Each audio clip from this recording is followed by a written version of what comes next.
Welcome back, everyone. We're starting a new unit today. We left the last unit in the dust. That was the unit on enzymes.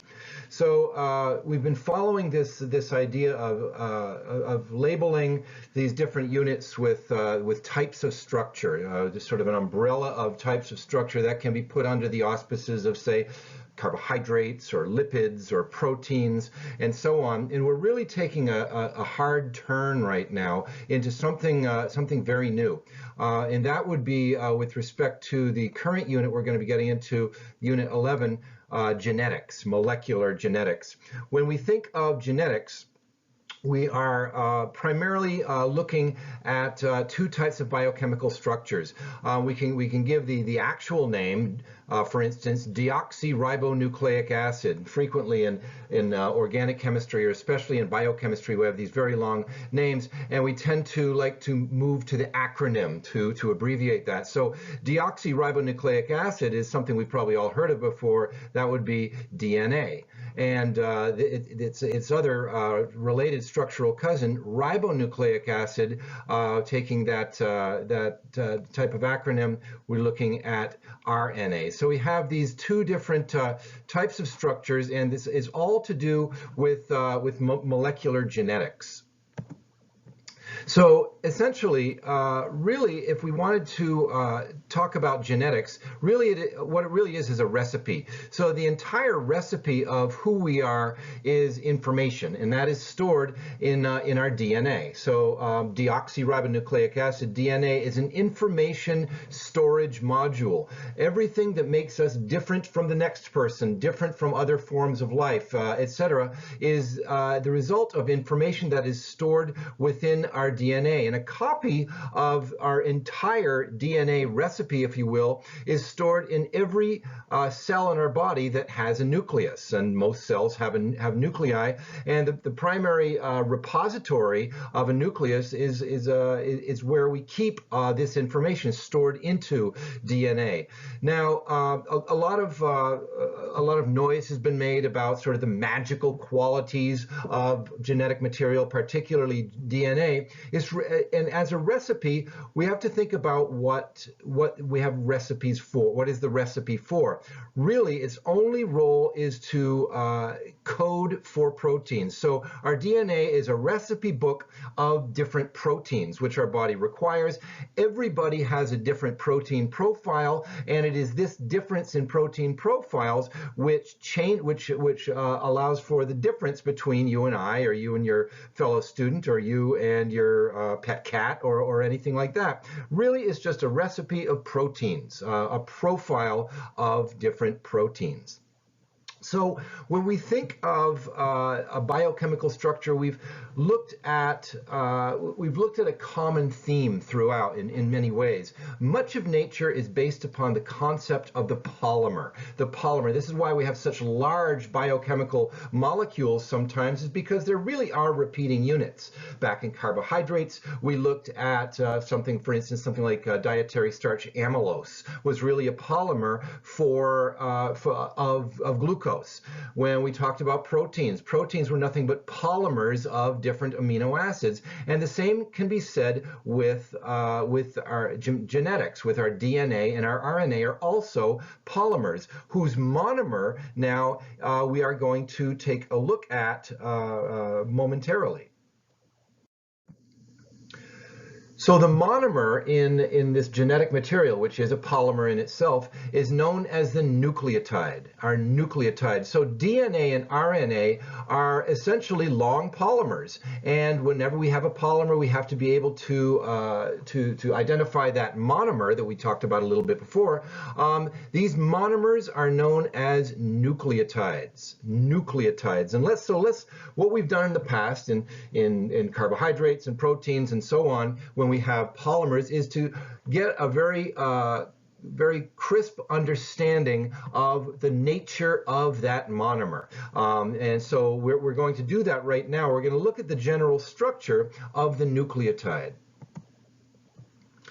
So here now we have a nucleotide is put into three basic types of structure. Three basic types of structure. We have a phosphate group, which every nucleotide has. We have a sugar, or a monosaccharide, if you will. And we also have a nitrogenous base. There are different nitrogenous bases. There are different sugars, very few actually, which we'll take a look at in just a moment, and only one type of phosphate group. When we look at if we've decided our phosphate group, there's only a phosphate. A phosphate is a phosphate is a phosphate, and there's no difference in there. So that component of the nucleotide is always the same. When we look at our structural sugar, hey, we've actually talked about this before. This is a sugar, it's a carbohydrate, but it is in a structural form. Those were two of our representative monosaccharides that had a structural role, ribose and deoxyribose. In this particular case, what we're seeing here is deoxyribose. It is missing that oxygen at that carbon. Deoxyribose was the structural sugar always in DNA. So if we looked at our 5-carbon sugar here, deoxyribose is only in DNA. It provides that D in DNA. Whereas ribose, the other structural 5-carbon sugar that we talked about, is the structural sugar, and it only appears in RNA. That R is for RNA, just like the D in deoxyribose is for DNA. So while there's one type of phosphate, there are two types of structural sugars that can go into a nucleotide, that of a ribose or deoxyribose. Lastly, let's take a look now at what's called a nitrogenous base, or a nitrogen-containing heterocyclic base. This heterocyclic means it's cyclic, but there's atoms other than carbon in it. Hetero, that means other. So if we look over on this particular nitrogenous base over on the right, we have cycles in it, and sometimes within that cycles they're made of carbon, sometimes they're made of nitrogen. So we have a diversity of atoms within that cycle. That's what heterocyclic means. And there are going to be two types of general structure. We're going to find that in nitrogenous bases themselves, there's going to be 4 different ones. 4 of them. But of those 4, 2 fall into one category and 2 fall into another category. So if we look over here on the left-hand side, our nitrogen-containing heterocyclic bases are either of purine structure, which is the type we see over here specifically on the right, and also pyrimidine structure. We're going to look at these structures down the road.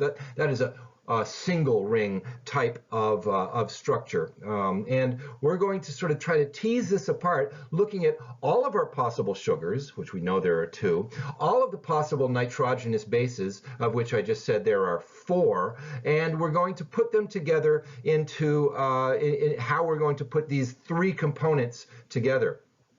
Importantly, we have to think about how this nucleotide is put together. What is its covalent type of linkage between these components?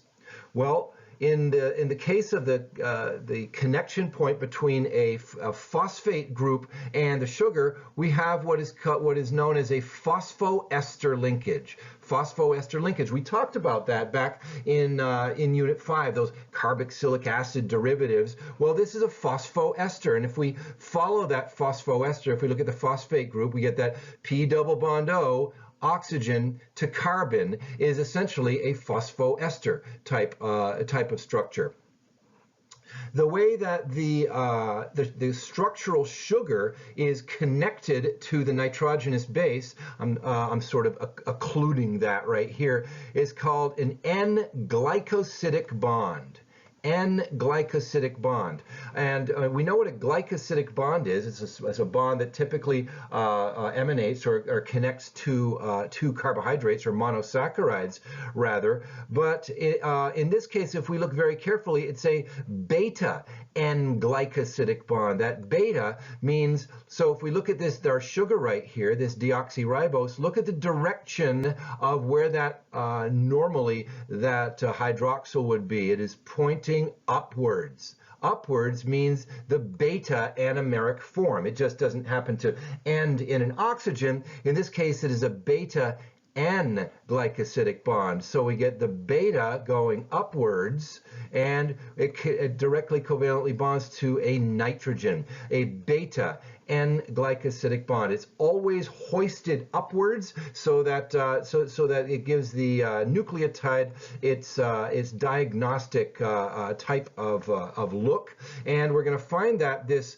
hoisting upwards of this nitrogenous base by this N-glycosidic bond is going to be important when we get into the actual polymeric structure of DNA and how these nitrogenous bases associate with each other.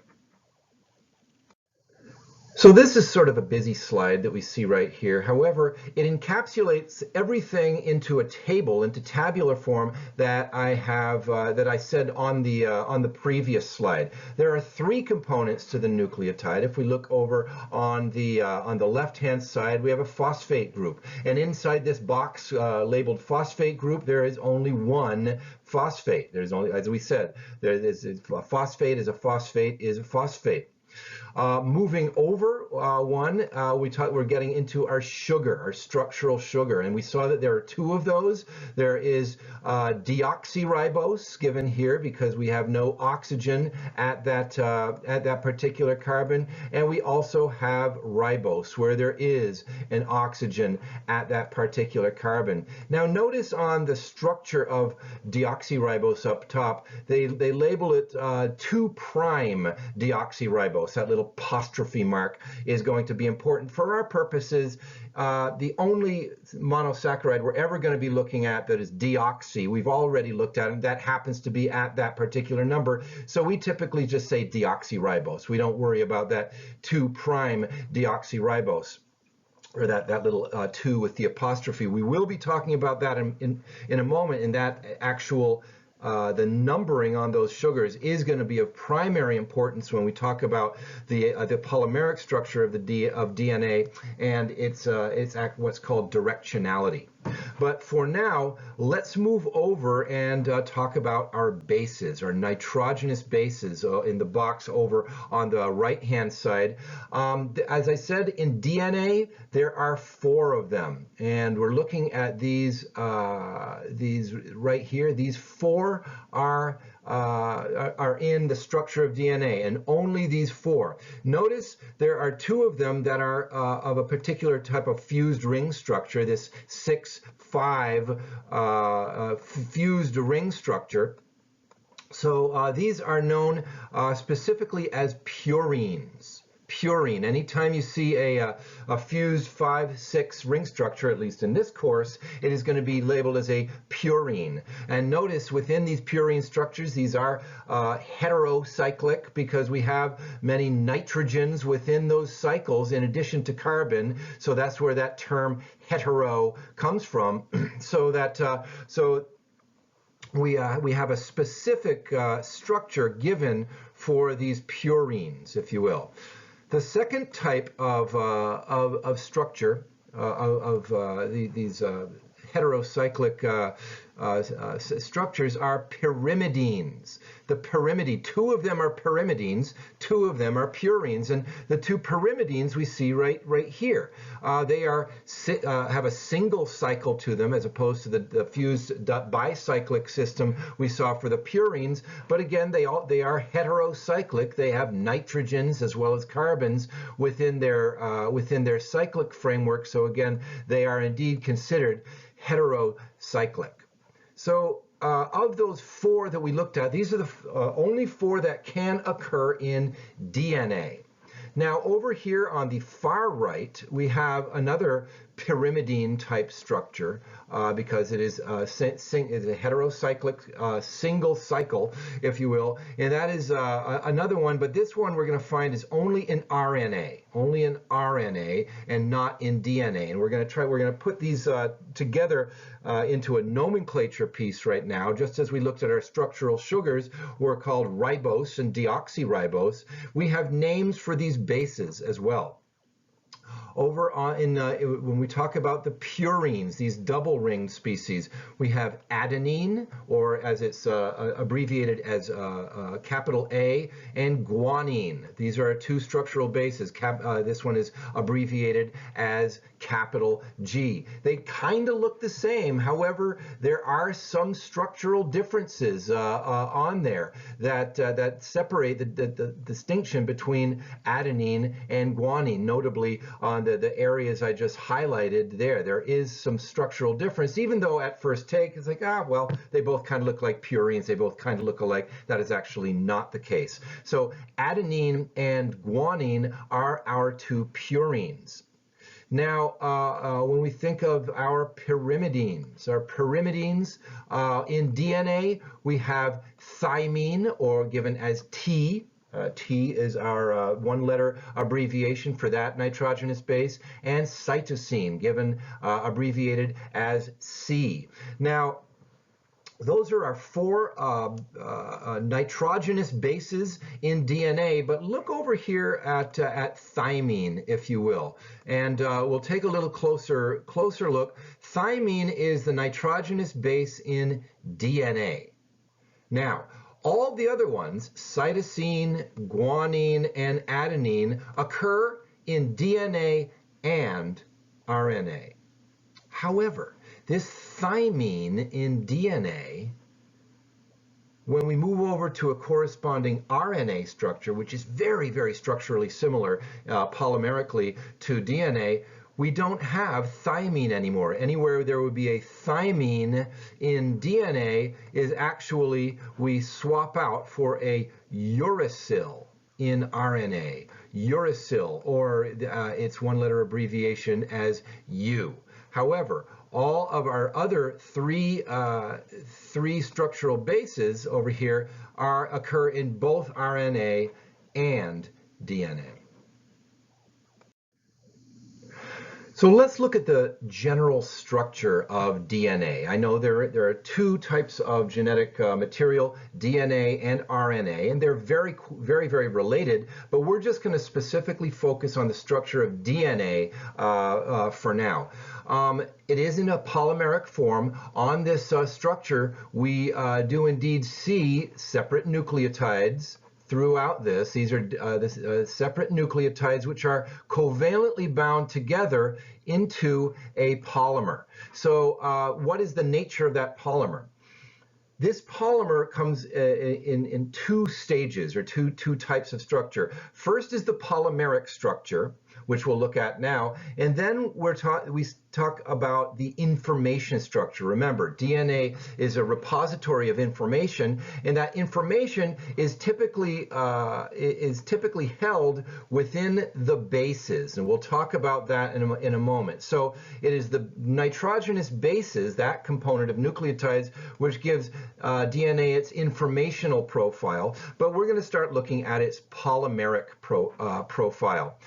The polymer portion of DNA and RNA is what is known as a sugar phosphate backbone. Sugar phosphate backbone because it is composed of covalently bonded alternating units of the structural sugar and the phosphate group. And here we have the standard connection up on top here on our phosphate, that phosphoester bond. But we also have now a connection of the down hydroxyl on the sugar connecting with a phosphate of another nucleotide, which is in itself connected to the sugar by that phosphoester bond, which is again connected by that down hydroxyl on deoxyribose to the next phosphate. And we have this continuing linkage throughout, and that is the nature of the polymer throughout this structure.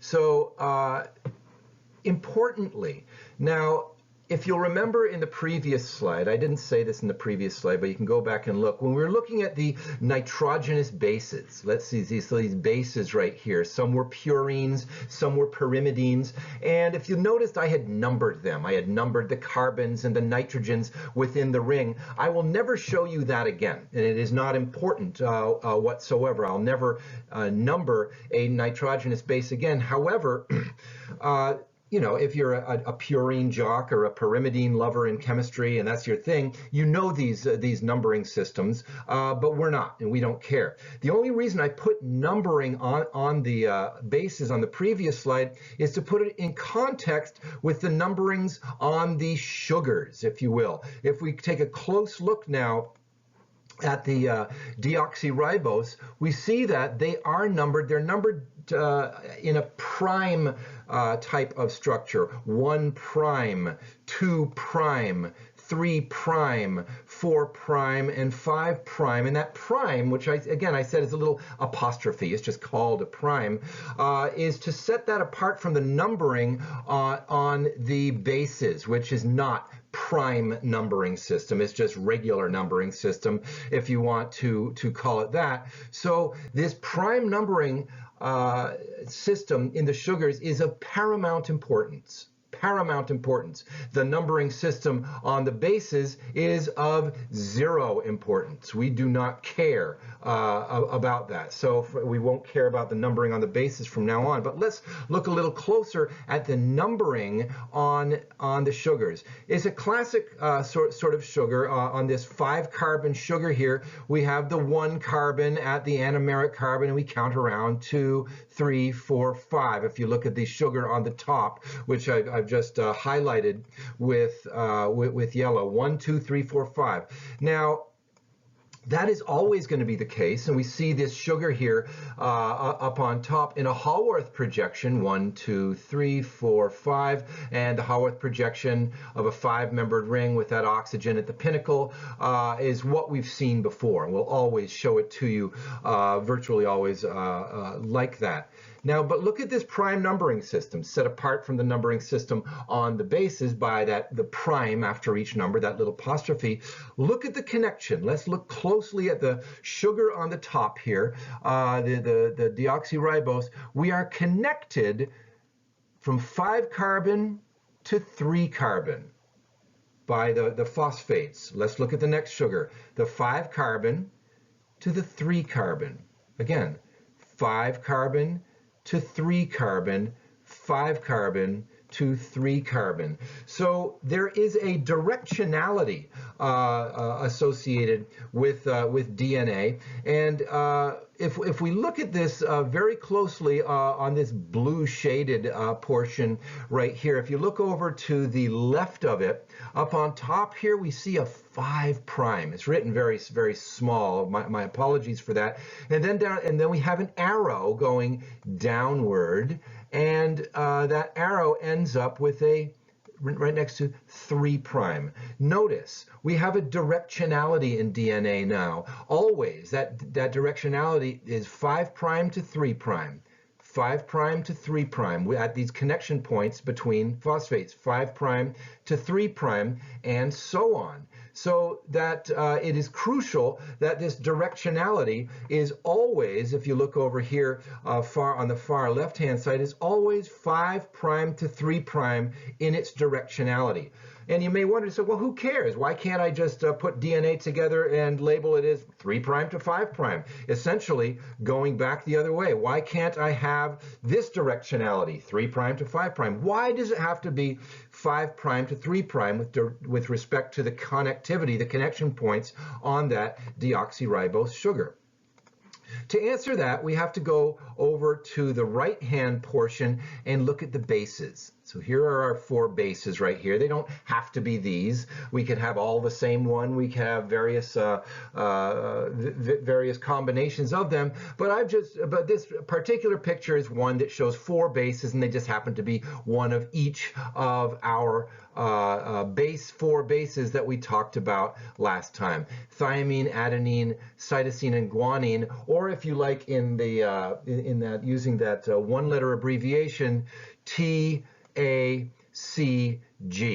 Now, the sequence in bases TACG has meaning. It has informational meaning, and that meaning is very different than if I were to say, well, who cares? Let's just say it backwards. GCAT.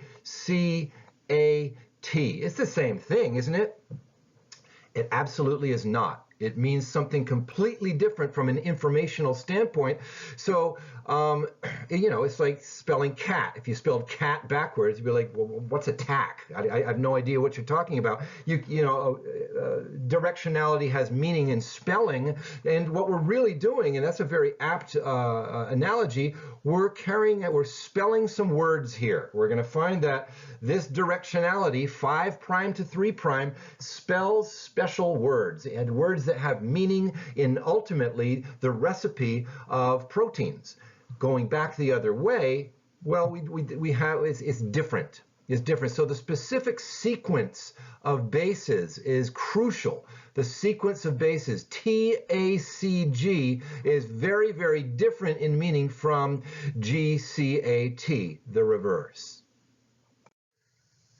So we had previously talked about the structure of DNA from a polymer standpoint, a polymer.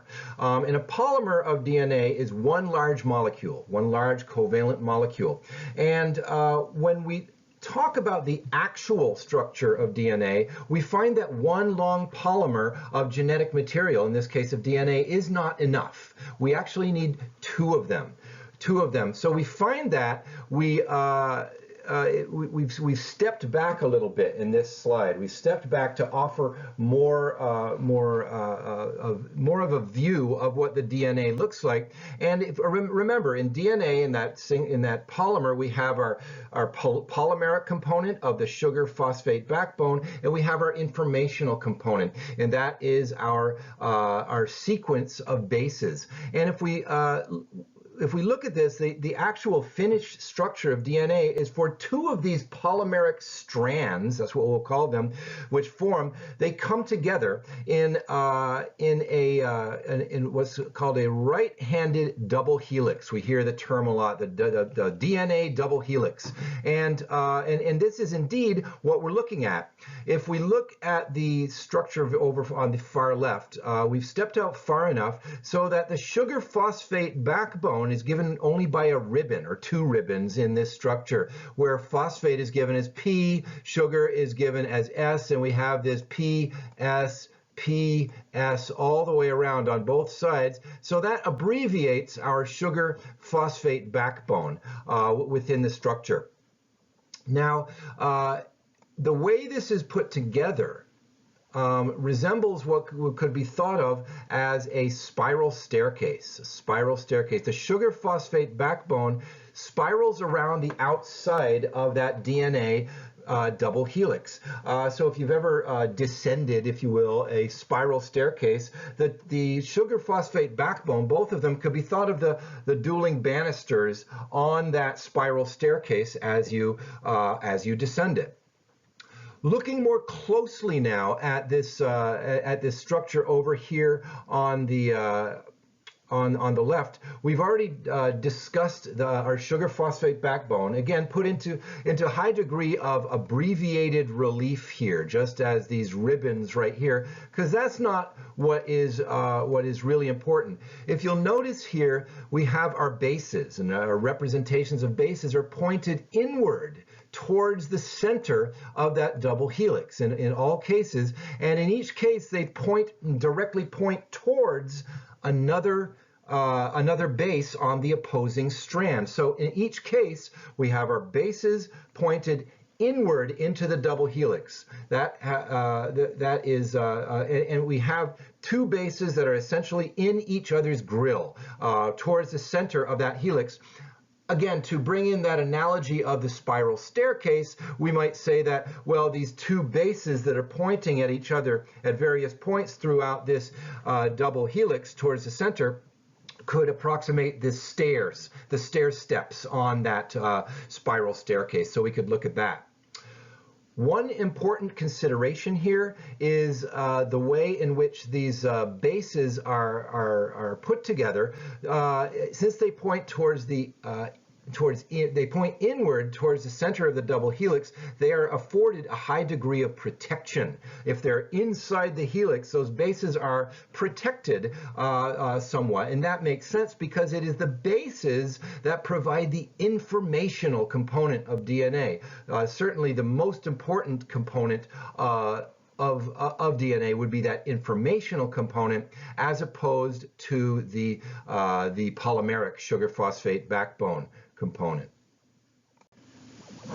So let's take a bit of a closer look now, if you will, and we'll look inside we have this box over here on the left-hand side. Let's zoom in a little bit to see some more complexity and talk a little bit about the relationship of the two strands of DNA that are in this double helix.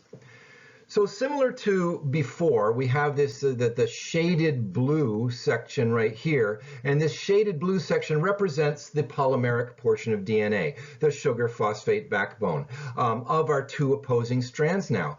But notice here, and this is particularly due to that beta N glycosidic bond between the sugar and the base, which I'm highlighting here in both cases. That beta N glycosidic bond hoists those bases on opposing strands so that they are they're pointed right into each other in the center of that double helix. Now, importantly, we always have one base associating with another base. That is very important, 1 to 1.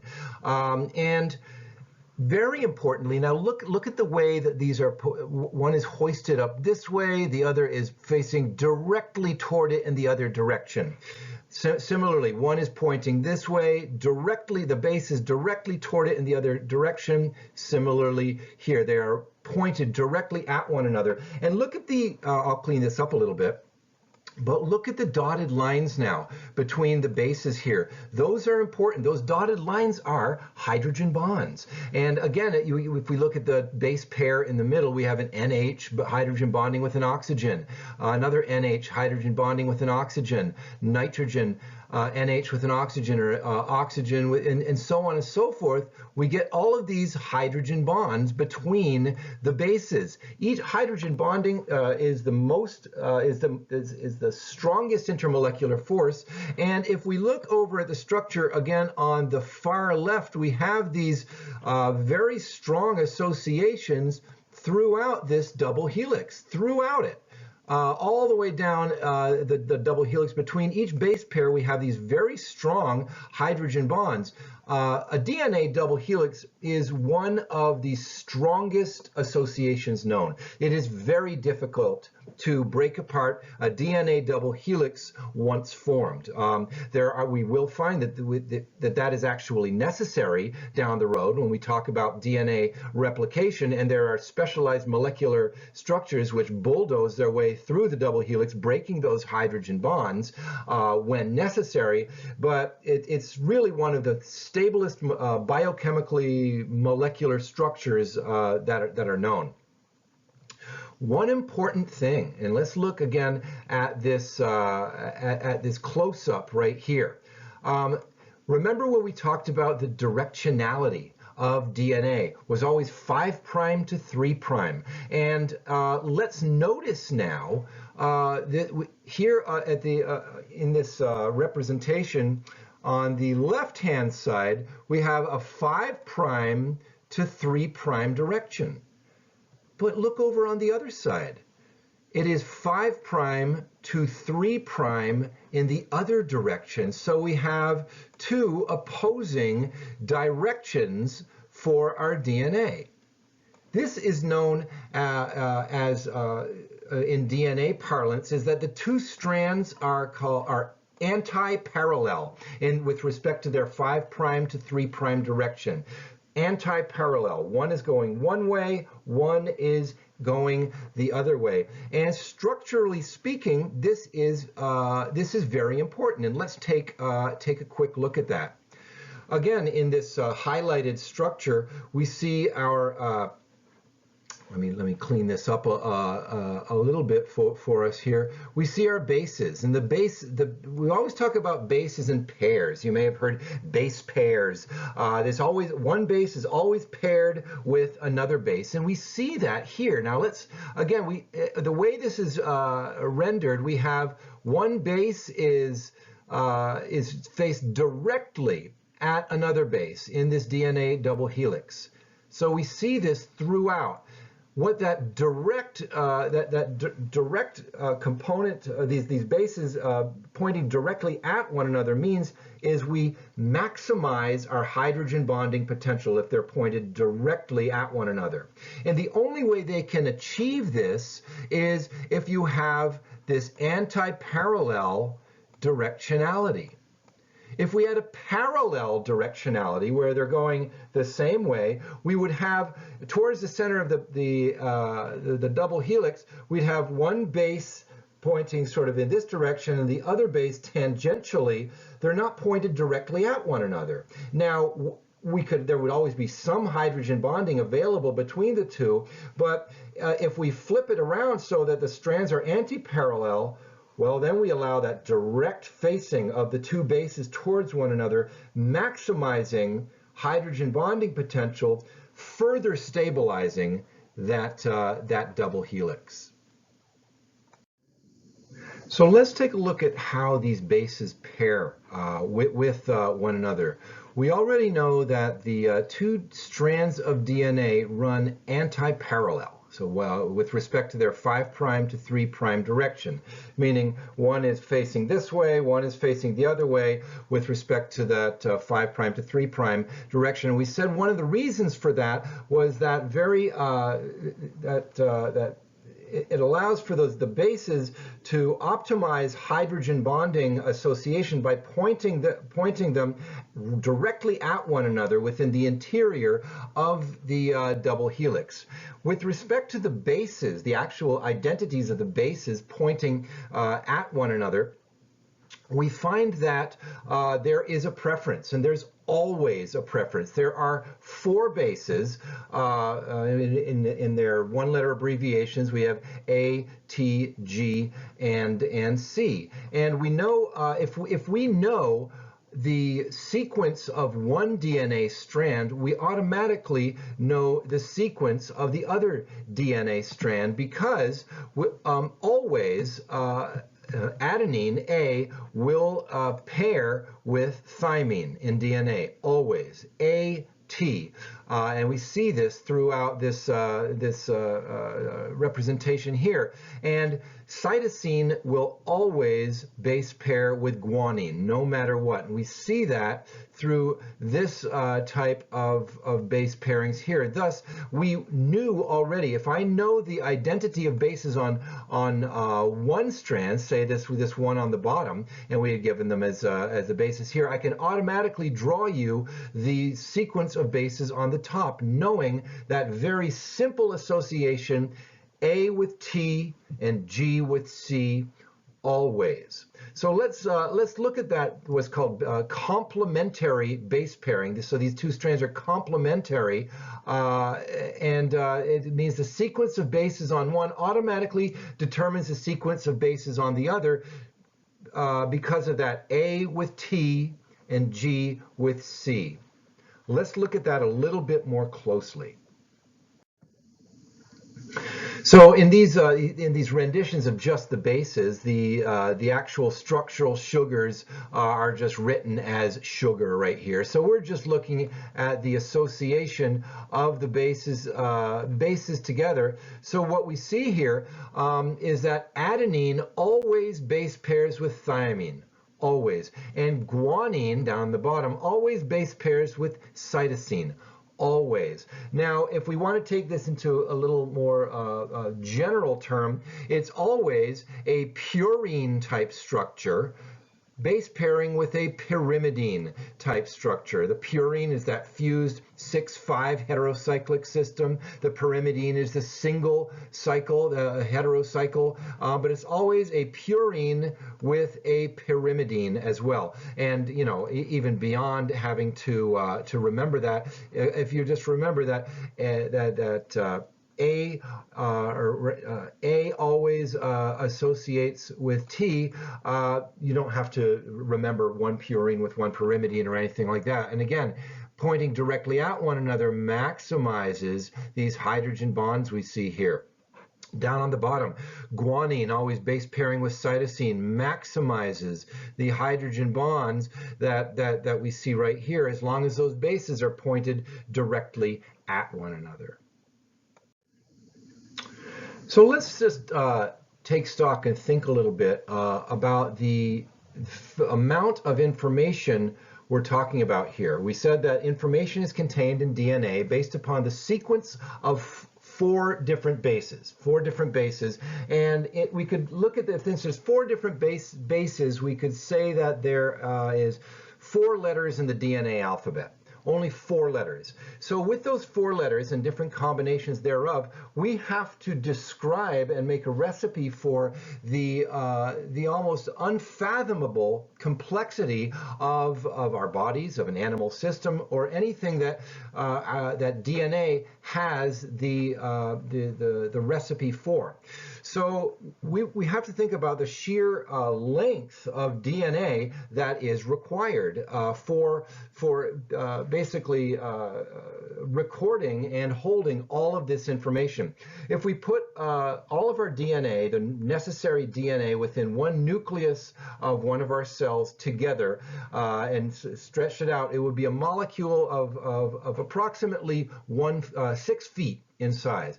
That is simply unheard of as far as the size of a molecule. We're thinking on the level of the quantum here. How can we possibly be talking about a length of 6 feet long? Well, it's really a testament to how much we need to overwork those 4 letters in the DNA alphabet in order to be able to have enough information to code for an entire genome, an entire person. So if we look here now, this is a representative portion of DNA right here. A 6 foot, essentially, molecule has to fit into a cellular nucleus, which is orders of magnitude smaller than the head of a pin. So how does one do that? Well, we have to wrap it very tightly. It has to be very, very tightly wrapped.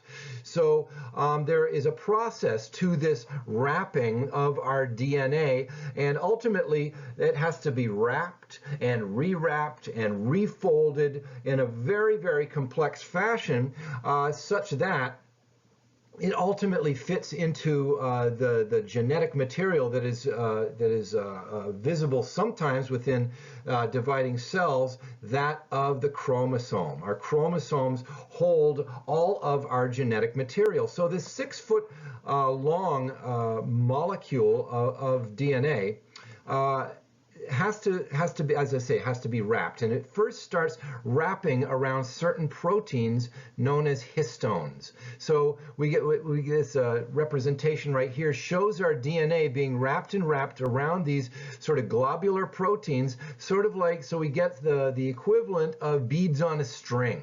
And these beads on a string ultimately coil upon themselves into a fiber known as chromatin. It's sort of spun into this fiber. And then this chromatin fiber further folds upon itself in an incredibly complex fashion to form these bundles known as the chromosomes. So it's an incredibly complex process, but it's happening flawlessly in every cell within our body at any given moment. We get this amazingly complex wrapping. So this brings up a problem, however. As we know, cells divide by mitosis. One cell eventually becomes 2 cells. And so we get the equivalent of 1 nucleus cellular nucleus becomes 2 cellular nuclei. And so that means that going from 1 copy of this immense amount of information has to be made into 2 copies of this immense amount of information. And this requires a constant and consistent replication of this vast amount of material, this equivalent of a 6 foot molecule in every cell in our body. It's happening billions of times in billions of cells within our body, as we're watching this video. So let's think about the context of this. Ultimately, once we get our DNA all nice and packed into our chromosomes, no sooner do we do that is all packed away, well, we have to unravel it all again to access the actual DNA so that we're able to copy it. So what happens next, what we'll look at next, is a very, very general overview of the process of DNA replication. So we're going to look at a very general overview of DNA replication on this slide, and then we're going to start going towards a more specific type of mechanism based upon the enzymes which carry out this replication cascade. In the figure shown here, we essentially, what starts it as is at the top of the figure, and we're slowly moving downward through it. At the top, we have our original DNA, which ultimately needs to be replicated.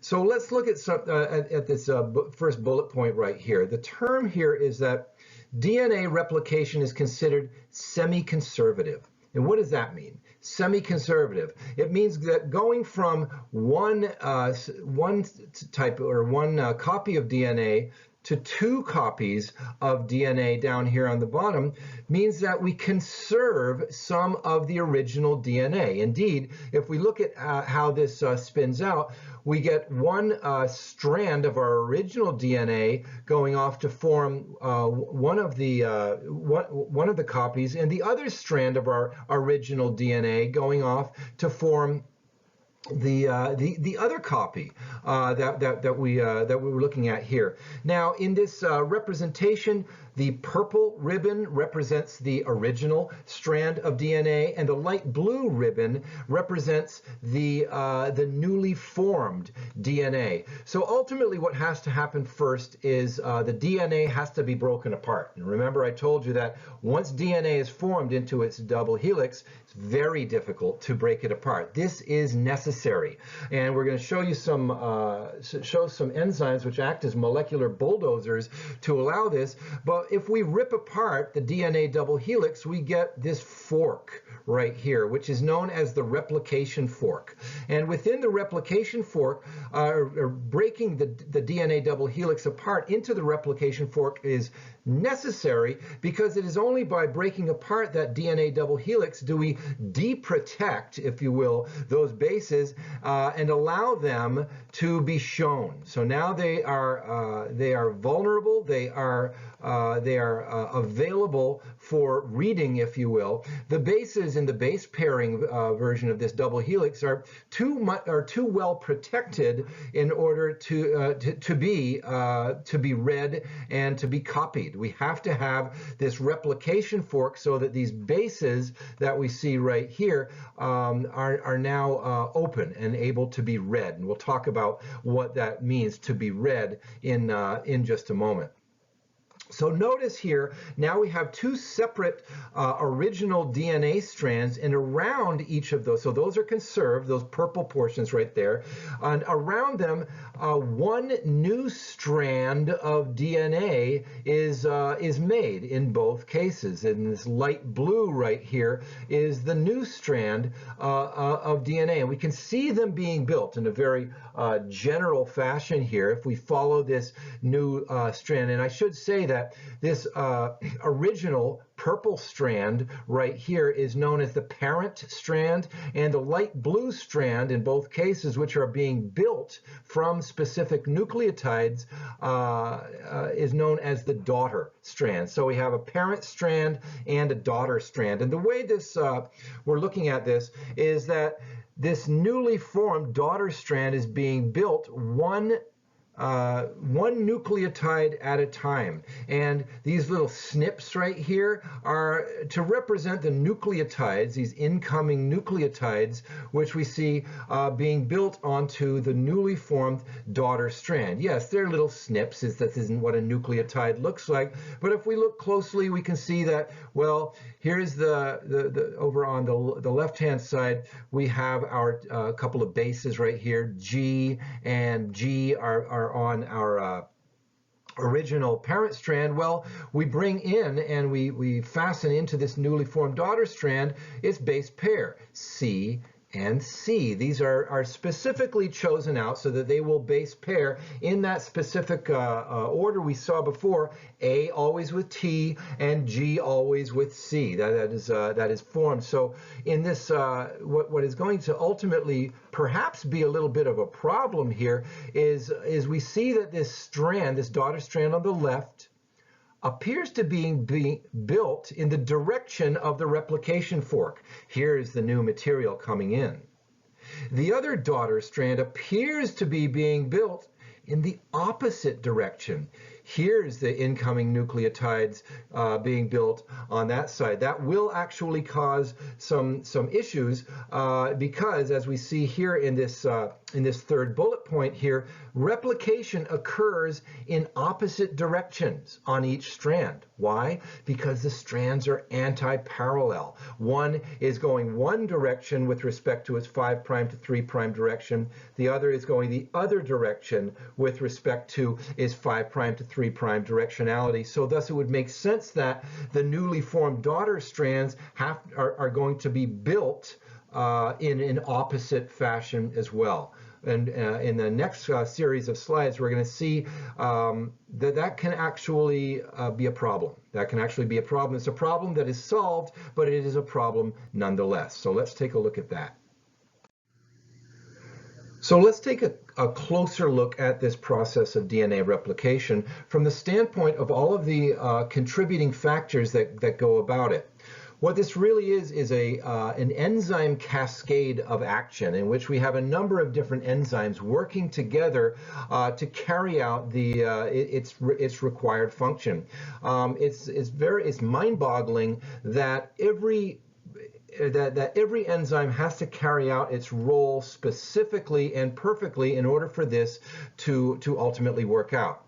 So similar to the last slide, as we're looking at this DNA, we are starting over here at the original parental DNA, and we're ending up with two double helices of DNA over on the right here. And as before, the parental DNA is in purple, whereas the daughter newly synthesized DNA strands are in light blue. So we have that same sort of thing going on here. We'll look at, as the DNA is being built over on the right here, the newly synthesized DNA in blue, one is known as the leading strand, one is known as the lagging strand. They are built differently because they are, as we saw before, built in two different directions. And we're going to see the process by which that is carried out. So what I'd like to do first is to talk about actions which happen at the replication fork specifically. We have a number of enzymes which essentially are tasked with opening up the DNA double helix and keeping it open so that the DNA can be built from the now recognized bases on the single strand of DNA. So let's look at these enzymes one at a time. Again, up by the replication fork. The first enzyme I would like to showcase is known as topoisomerase. Topoisomerase, given right here. You'll notice all of these enzymes have very interesting structures to them. That is all fanciful artistry right there. They don't really look like that.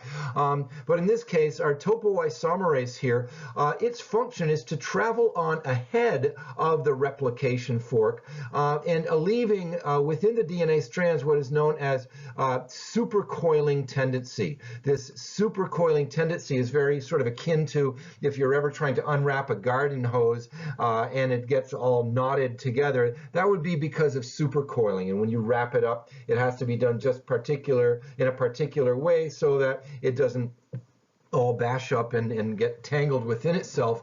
That supercoiling tendency. Remember, DNA is only comfortable when it is coiled together into this double helix, and that can create more of this garden hose problem, which the enzyme topoisomerase ultimately takes care of.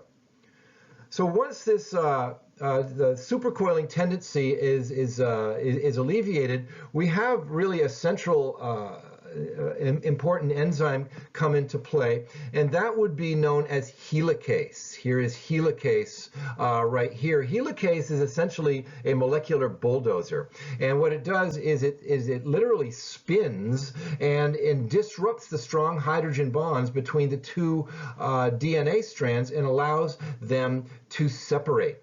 Now, if you'll remember, so DNA is very stable as a double helix. Single-stranded DNA is not stable, and it prefers to sort of bend back upon itself, tangle up, or reform that double helix. So once open, this DNA double helix, or the two different strands from this DNA double helix, need to be held open. And that is carried out by what is known as the single strand binding protein, given as these little round jobbies here on either strand. They immediately bind to the DNA strand once it's been opened by helicase, and their binding causes it to stay open and does not reform that from what it would normally want to do, that very strong and stable double helix. So single strand binding protein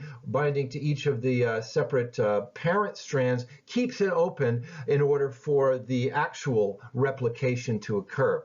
And this actual replication occurs by a very specialized type of enzyme known as DNA polymerase 3, written over here. Sort of the way it's artistically written is sort of like a field snail or something like that. It doesn't really look like that. But what DNA polymerase 3 does is it has a number of functions. It can first read the now exposed bases on the parental strand. It can read what they are, process this information, and literally reach out into the cellular soup and grab separate and free nucleotides of the correct caliber. So if it reads a guanine or a G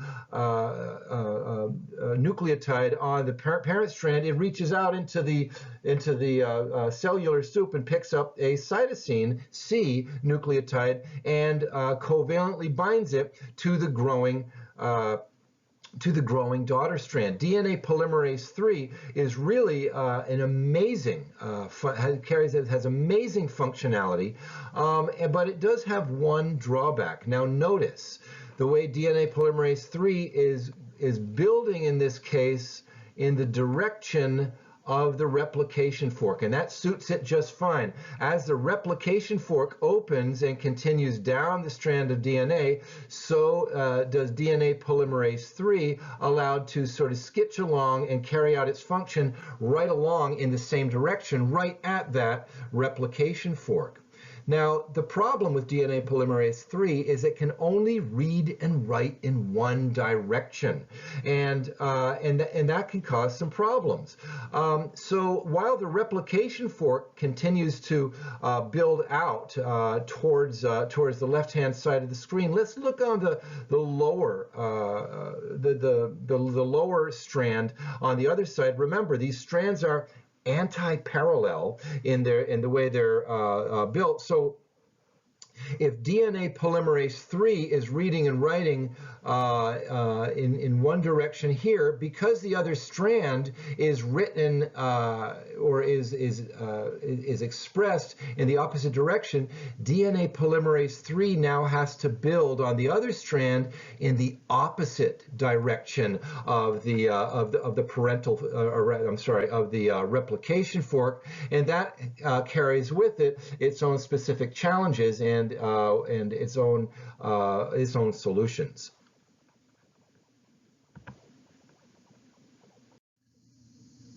So we found that the leading strand was able to be built in the same direction by DNA polymerase 3 as the direction of the replication fork, and that suited it, as we said, just fine. But we have a problem now, and that is that DNA polymerase 3, because the strands are anti-parallel, can only build in the direction opposite the replication fork. So that's a problem.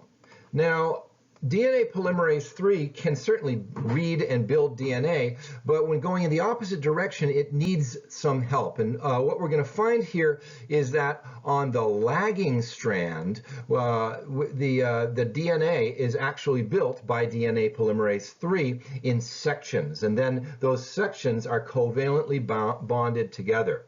So the new helpers that DNA polymerase III recruits for this process starts with the enzyme primase. Primase right here sort of looks like a cocktail olive, and what primase does is it lays down on this lagging strand here, this parental strand right here. It lays down these small pieces of RNA known as primers, and they're given in red right here. So there's RNA primer here, RNA primer there. They're nothing but actual beacons, beacons that are placed between one point and another on the lagging strand in order for DNA polymerase III to come along and recognize these primers as a starting and stopping point. Now here we see DNA polymerase III building a section in blue here of actual DNA between these two RNA primers. There's one here and there's one here. And of course, it doesn't build something this small. You know, it's much longer than this, really. But in order to keep this figure on the page, we have to make these much shorter structures than they actually are. So DNA polymerase III here is using these RNA primers as beacons, where one RNA primer starts out the process and it builds along to the other RNA primer, and then it detaches. So we have DNA polymerase III always building between two of these primers in that opposite direction. Now, ultimately, what we have then on the lagging strand is a series of broken series of DNA areas between which we have these RNA primers that need to ultimately be excised, and the DNA fragments on this lagging strand have to be sutured together into one long polymeric molecule. So this recruits a couple of other enzymes in the process. First, we have what is known as DNA polymerase I right here, close relative of DNA polymerase III, and its task is to simply go up and down the DNA, the fragmented DNA, and excise, get rid of these red DNA primers. So that's its only job. It's going to get rid of those RNA primers, and it stitches in small unconnected DNA sequences in their place. So what we see now, what we end up with are a number of fragmented DNA sort of structures or lengths, if you will. And what happens then is the last enzyme in this cascade comes in. It is known as DNA ligase. DNA ligase, given here, sort of looks like a donut. Doesn't really look like that. But what DNA ligase does is it takes all of the fragments of DNA written here and forms phosphoester bonds between them, ultimately stitching them together and resulting in a continuous strand of DNA. So as you can see in this case, life building the leading strand is much easier because all it requires is DNA polymerase III skitching a ride along in the same direction as the replication fork. Life building DNA on the lagging strand in the opposite direction is much more complicated, and it requires the recruitment of a number of other enzymes to facilitate the process for poor old DNA polymerase III here, who can only read and write in one direction. Here's a sort of a different view of that replication fork. Maybe it's not, it doesn't have all of the particular enzymes in it. In this case, we kind of flipped the script. Here is the starting point over here with one copy of DNA, and here is the ending point with our 2 copies of DNA. What this does do, however, is to show us the way the lagging strand is actually built. Here is our leading strand. We have our DNA polymerase III building in the direction of the replication fork. The lagging strand, we said that was built in the opposite direction, but what really happens is these segments of DNA are built out into loops. And these loops are built one loop at a time by the DNA polymerase III traveling in the opposite direction. I will be posting some videos at the end of the second lecture for this week, which will hopefully show these loops and that can be built onto DNA for the lagging strand in much better detail than I can explain them here.